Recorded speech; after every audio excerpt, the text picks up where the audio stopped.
জেলায় কোনোভাবেই অশান্তি বা হিংসা বরদাস্ত করা হবে না। বুধবার উত্তর দিনাজপুর জেলা প্রশাসনিক ভবন থেকে এই ভাষাতে কড়া হুঁশিয়ারি দিল জেলা প্রশাসন। এদিন জেলা শাসক ও পুলিশ সুপার যৌথ সাংবাদিক বৈঠক করে জানিয়ে দিলেন, আইন শৃঙ্খলার অবনতি ঘটলে কড়া ব্যবস্থা নেওয়া হবে। সাংবাদিক সম্মেলনে জেলা শাসক বিবেক কুমার জানান, জেলার প্রতিটি ব্লকের পরিস্থিতির ওপর প্রশাসনের তীক্ষ্ণ নজর রয়েছে। পুলিশ সুপার সহ সমস্ত উচ্চপদস্থ আধিকারিকরা ইতিমধ্যেই মাঠে নেমে কাজ করছেন। উৎসব বা আনন্দ উদযাপনে বাধা নেই, তবে তা হতে হবে সম্পূর্ণ শান্তিপূর্ণভাবে। যদি কেউ আনন্দের নামে অশান্তি ছড়ানোর চেষ্টা করে, তবে প্রশাসন হাত গুটিয়ে বসে থাকবে না। কেউ যদি হিংসার পথে হাঁটেন বা আইন নিজের হাতে তুলে নেন, তবে তাদের বিরুদ্ধে কঠোরতম আইনি ব্যবস্থা নেওয়া হবে। অনুপ জয়সওয়ালের রিপোর্ট, বিগ নিউজ বাংলা। আজকে আমরা আপনাদের প্রেস বার্তা আপনাদের সঙ্গে আজকে ডেকেছি।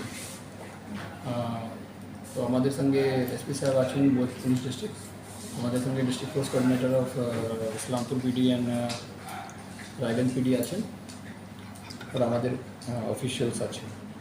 তো আজকে এটা বলার আছে কি পোল একদম ভালো পিসফুল হয়েছে, কাউন্টিংও আমাদের কিছু ঝামেলা কিছু হয়নি, no major incidents were reported.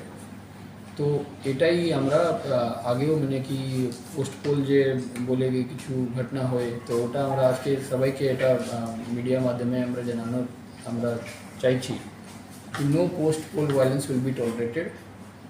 একটাও ঘটনা টলারেট করা যাবে না, যে এরকম যদি কিছু কই করবে তো তার বিরুদ্ধে স্ট্রিক্ট মানে কি কারবাই করা হবে। পুলিশ থেকে সিএপিএফ থেকে স্ট্রিক্ট অ্যাকশন নেওয়া হবে। পুলিশ থেকে রেগুলার মানে মনিটরিং চলছে, ওনাদের টিম যে আছে ওনাদের আরটি থেকে কিউআরটি থেকে সবগুলো অন ফিল্ড আছে। আমাদেরও অফিসার আজ থেকে ফিল্ডে ঘুরবে। তাহলে যে কোনো পার্টি হতে পারে, যে কোনো লোকজন হতে পারে, আমরাও একটাও কিছু পোস্ট পোল ভায়োলেন্স টলারেট করব না। একটাও damage to any public property, any government property, any private property যদি এরকম যদি ঘটনা কিছু ঘটে তো তাহলে আমরা তার বিরুদ্ধে স্ট্রিক্ট কারবাই করব। এটাই আপনাদেরকে আমরা জানানোর জন্য আপনাদেরকে ডেকেছি। এই মেসেজ আপনারা কাইন্ডলি সবাই লোকজনকে, সব পাবলিককে, সব পলিটিক্যাল লোকজনকে কি এরকম যদি কেউ যদি করতে চায় তো তাহলে দে আর স্ট্রিক্টলি ওয়ার্ন। এরকম যদি কিছু ঘটনা ঘটবে তো তাহলে তার বিরুদ্ধে স্ট্রিক্ট কারবাই করব। এটাই আমার বলা হচ্ছে। স্যার, বেশ কিছু জায়গায় দেখা গেছে যে কিছু অতিউৎসাহী লোকজন বিভিন্ন রাজনৈতিক দলের পার্টি অফিসটা দখল করছে। সেক্ষেত্রে সেরকম ধরনের যদি ঘটনা ঘটে সেটা কি সুমোটোভাবে কোনো ব্যবস্থা করবেন নাকি কোনো অভিযোগ পেলে ঘটনা ব্যবস্থা করবেন? আমরা যেভাবে আমরা ইনফরমেশন আমরা পাচ্ছি আমরা ওই তার বিরুদ্ধে আমরা অ্যাকশন নিচ্ছি। দেখো, इसमें এর মধ্যে দুটো প্যাটার্ন অবজার্ভ করা যাচ্ছে কি কিছু দিন ক্ষেত্রে মানে কিছু দিন আগে হয়তো অন্য পার্টি করতো বা সাডেনলি ওভারনাইট চেঞ্জ হয়ে গেছে, বা কোনো প্রিভিয়াস গ্রাজ আছে, মানে প্রিভিয়াস কোনো ইস্যু ছিল ওর উপরে কোনো গ্রাজ আছে, ওটা নিয়ে ওরা এরকম চেষ্টা করার মানে পার্টি দখল বা অ্যাসল্ট বা কোনো বাড়ির এখানে যাওয়ার চেষ্টা করছে। তো এর মধ্যে একদম ক্লিয়ার কাট ইনস্ট্রাকশন আছে। আমার লগভগ 45 কিউআরটি রাউন্ড দ্য ক্লক চলছে রায়গঞ্জ পিডিতে। আবার দুটো কেস হয়েছে কালকে, দুটো কেস মধ্যে অ্যারেস্ট হয়েছে। কালকে টোটাল 15 থেকে 20 জন ডিটেইন ছিল, ওর মধ্যে থেকে 7 জন দুটো কেস মধ্যে অ্যারেস্ট করে ফরওয়ার্ড করানো আছে। এরকম ঘটনা যে টলারেট হবে না, ও যে কেউ ওটাকে অন দি স্পট থেকেই অ্যারেস্ট করার নির্দেশ আছে, ওর অন দি স্পট থেকেই ওরা ওকে অ্যারেস্ট করবে। এছাড়া আজকে যে আছে, আজকে আমার থানা যে আছে বিভিন্ন যে এরিয়া আছে ওখানে পিস কমিটির মিটিং করবে। পিস কমিটির মিটিং মধ্যে যে রেসপেক্টেবল লোক আছে বা যে রেসপন্সিবল লোক আছে ওনাকে ডেকে পিস কমিটি মিটিং করে ये सबগুলো যে কনসার্ন আছে ও কনসার্ন ওখানে বলানো হবে। এছাড়া যে ভিক্টিম প্রসেশন আছে ও যেভাবে মানে উপর থেকে নির্দেশ এসেছে কি ভিক্টিম প্রসেশন যে আছে অ্যালাউড হবে না, ওভাবে কমিউনিকেট করে দেওয়া আছে। তো ও রকমই যে আছে ওটার উপরে লোককে চিহ্নিত করে যদি কেউ বদমাশি করতে চাইছে ও প্রসেশনের আড় করে বা অন্য জিনিসটা নিয়ে যদি ওর মানে ওর আড় মধ্যে যদি কোনো বিকৃত কাজ করতে যাবে তো ওর উপরে চিহ্নিত করে অ্যাকশন হবে।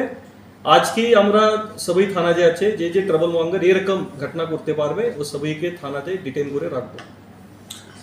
আমি এসপি ইসলামপুর পিডি, আমি কিছু মেসেজ আপনাদের মাধ্যমে দিতে চাইছি। যে কোনো ধরনের হিংসা, ভাঙচুর বা অগ্নিসংযোগ কোনো অবস্থাতেই সহ্য করা যাবে না। প্রশাসন এই বিষয়ে সম্পূর্ণ ঐক্যবদ্ধ এবং দৃঢ়প্রতিজ্ঞ। যারা জন নিরাপত্তার বিঘ্নিত করবে তাদের বিরুদ্ধে প্রযোজ্য আইনের সমস্ত ধারায় দ্রুত ও কঠোরতম আইনগত ব্যবস্থা নেওয়া হবে। কেউ আইনের ঊর্ধ্বে নয়। আমরা জেলার সমস্ত বাসিন্দা, সম্প্রদায় ও গোষ্ঠীকে শান্ত থাকতে, সংযম পালন করতে এবং প্রশাসনের সাথে সহযোগিতা করতে আহ্বান জানাচ্ছি। শান্তি রাখার আমাদের সকলের কিন্তু দায়িত্ব। সংবেদনশীল এলাকায় নিরাপত্তা বাহিনী সম্পূর্ণরূপে মোতায়েন করা হয়েছে। পরিস্থিতির ওপরে 24 ঘন্টা নজরদারি রাখা হচ্ছে। আতঙ্কিত হওয়া কারো কোনো কারণ নেই। সমস্ত সম্প্রদায়ের প্রতিনিধি, ধর্মীয় নেতা এবং বিশিষ্ট নাগরিকদের নিয়ে একটি শান্তি কমিটি আর বৈঠক আহ্বান করা হয়েছে। যে কোনো অভিযোগ শান্তিপূর্ণ ও সাংবিধানিক উপায়ে সমাধানের জন্য আমরা সক্রিয় আলোচনা চালিয়ে যাচ্ছি। আমরা আশাবাদী যে এই প্রক্রিয়া পারস্পরিক আস্থা ও সম্প্রীতি আরও দৃঢ় করবে।